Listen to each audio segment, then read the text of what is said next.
Hi there everyone, welcome back to On the Flip Side, back with another Worst to Best, this time on Death Grips. The incredibly polarizing Sacramento, California-based trio consisting of drummer Zach Hill, producer Andy Morin, also known as Flatlander, and Stefan Burnett, known here as Ride. Death Grips have captured all sorts of attention for their forward-thinking blend of hip-hop and industrial styles and their intense no-bullshit attitude. They're also very well known at this point for their multiple breakups, most notably in 2014, dropping off of a tour opening for Nine Inch Nails. I want to say Death Grips really clicked for me around like 2016 or so, just after the release of Bottomless Pit, though it took like another year or so to really take in and digest all of their catalog. And at this point, it's really been a few years since I regularly have been listening to Death Grips. I mean, I still love the band. They are an absolute powerhouse of a band. They are still one of the best live shows on earth if you are lucky enough to catch a tour. But I've kind of slowly stepped away from their music and have only recently started diving back into it and just going through everything and kind of reevaluating these albums. And really, there are no bad Death Grips albums. There's definitely material that I have a strong preference for, but I can't say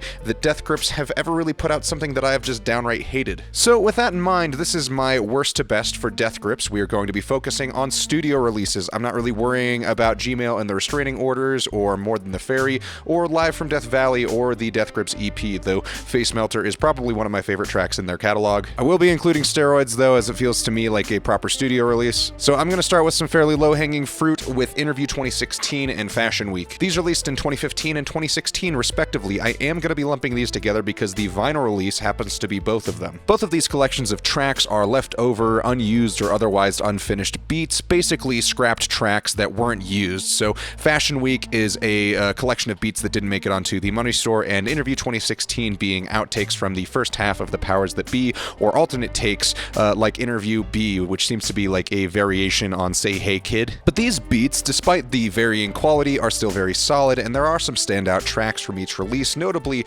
on Fashion Week with Runways N, N2, and H. Interview 2016 I've always been a bit spottier on, and really only was a big fan of Interview B, though the rest of the cuts here are all worth a listen. So if I were to go between the two, I'd say Fashion Week is a little bit better, but even still, these are still the same kind of release for Death Grips, and I'm kind of putting them as their own thing.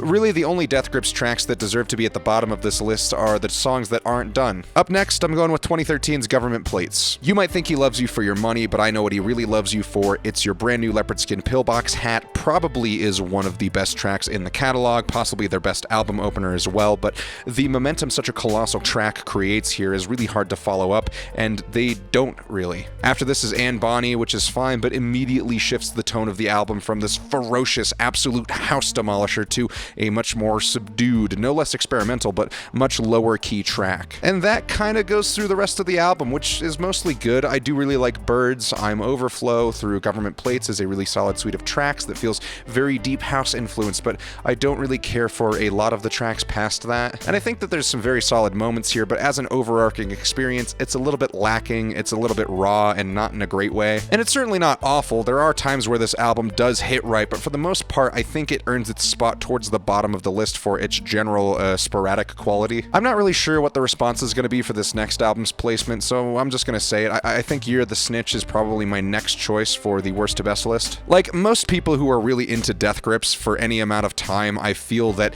their peak of popularity was around like 2017 through 2018. And I don't think the fans of this band have become any less ravenous, especially now going past like 4 onto 5 years without any new material from this band. It's kind of hard to think that this far out from Death Grips' last record, just how like hype this album's release cycle was. Like this whole record was the center of attention, hype, speculation, and absolutely batshit conspiracies where fans would say shit like, oh man, like a full moon is coming up. Death Grips only releases stuff on full moons, so expect something big. Those kinds of posts would usually flare up more on like the Death Grips subreddit or Death Grips trash posting whenever Zach Hill would post like cursed ass pictures to his Instagram, like the 40 or so pictures of the same wine bottle filled with cigarette butts or the massive Cheeto. Literally any little tidbit of information to go on was like a breadcrumb for a community of people who didn't ever seem like the most properly grounded individuals. Like, I mean, sure, it's shitposting, but with the amount of people that were there, that were involved in active, like, how could you really be so sure? So I think what I ended up remembering most fondly about Year of the Snitch was just the insane lead up to that record. And I wouldn't necessarily say this album was a victim of hype, but I just think that we started having more fun talking about the album than we actually were having listening to it or the singles. So when the album did drop, it was was massive, and then it was just kind of quiet. I think there are some really great songs in this album. I love Flies, I love Black Paint, Ha Ha Ha, and Streaky are killer tracks.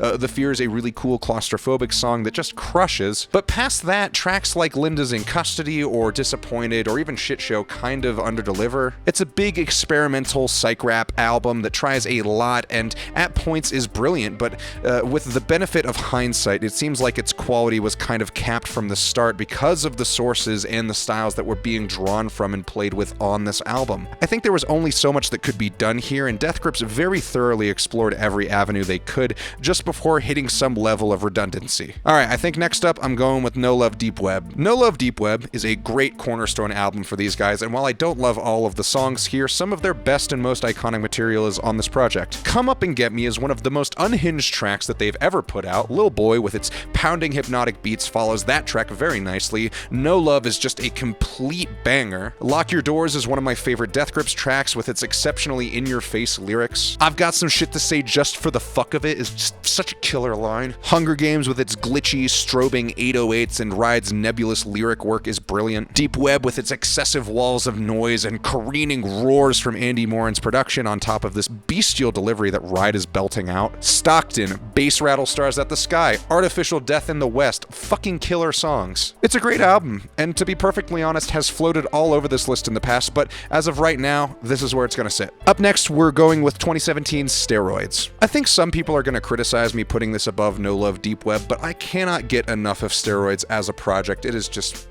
This 22-minute long EP and song is one of the hardest hitting things on this earth. I know it's really more of a compilation of tracks instead of one coherent track with maybe like 7 different segments, but each moment is no less important here than any other. Steroids also again plays into that hype for Year of the Snitch that I was talking about earlier. Steroids dropping, then hearing that more music was on the way, just insane, especially if it was gonna sound anything like this project, because to me, this is Death Grips knowing their audience better than they know themselves. In comparison to Year of the Snitch though, Steroids felt much more worthwhile in my opinion, especially playing most of the tracks in a live setting, which just absolutely crushed. Like, the section at 4 minutes and 53 seconds is just insane. Alright, next up I'm going with 2015's The Powers That Be. This is a double album consisting of Fellas on the Moon and Jenny Death. Two stylistically very different projects that culminate here as this monumentally hard-hitting collection of tracks. The first side of The Powers That Be is a chaotic collaboration between Death Grips and Bjork, who has been recorded here and had her voice keyed to an electronic drum kit that Zach plays on this side of the record. And Jenny Death hits a much harder punk-influenced wave with some intensely fierce tracks that, in comparison to the first half of the album, is much more straightforward actually. As a whole though, this project has some really outstanding tracks on it. Honestly, the only tracks that I'm not really a fan of from the first half is Voila and Big Dipper. And as for Jenny Death, I really only dislike Centuries of Damn and Death Grips 2.0. Every other track on this project is a total banger. I particularly love Say Hey Kid and Up My Sleeves, also love Inanimate Sensation with its intense waves of energy and Ride's animalistic control of his vocal delivery. I also really love Why a Bitch Gotta Lie, which I personally think is overlooked a lot. Like, the breakdown here where Ride's vocals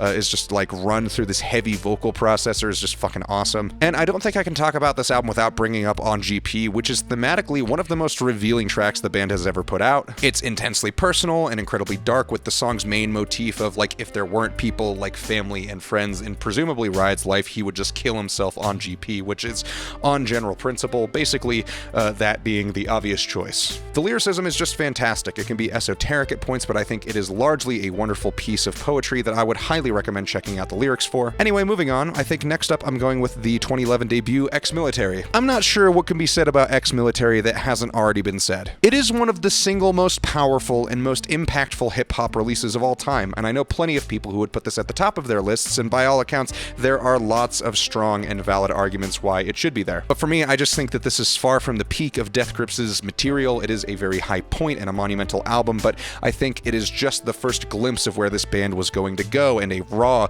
explosive burst of power that kickstarted that extensive creative wave that kept them chasing the cutting edge for just so long. I don't really think I need to say much else, but regardless, this track listing is just insane. Like, are you kidding me? It's stacked. Beware, Guillotine, Tachyon, Spread Eagle, Cross the Block, Clink, Through the Walls, Known for It, I Want It, I Need It. Absolutely fucking slamming tracks. And there are hardcore bands that wish they had this same level of energy just packed into this album. This is one of the most aggressive records on the planet, bar none. Alright, there's really only 2 albums left stuff that I think people were expecting to be in this position or towards the top of this list, and those two albums are The Money Store and Bottomless Pit. And I almost can't choose between them. Like, I think a lot of people would go with The Money Store just for the sake of how much of a benchmark album that is, and it is brilliant, but I think I like Bottomless Pit just a smidge more. Also, keep in mind that these two have flip-flopped this spot before, like plenty of times, but for a long while it's been in this order. I think what it is for me is that The Money Store is really the first time Death Grips really created something so insanely genre-defining that they nearly perfected the formula like right off the bat. And Bottomless Pit to me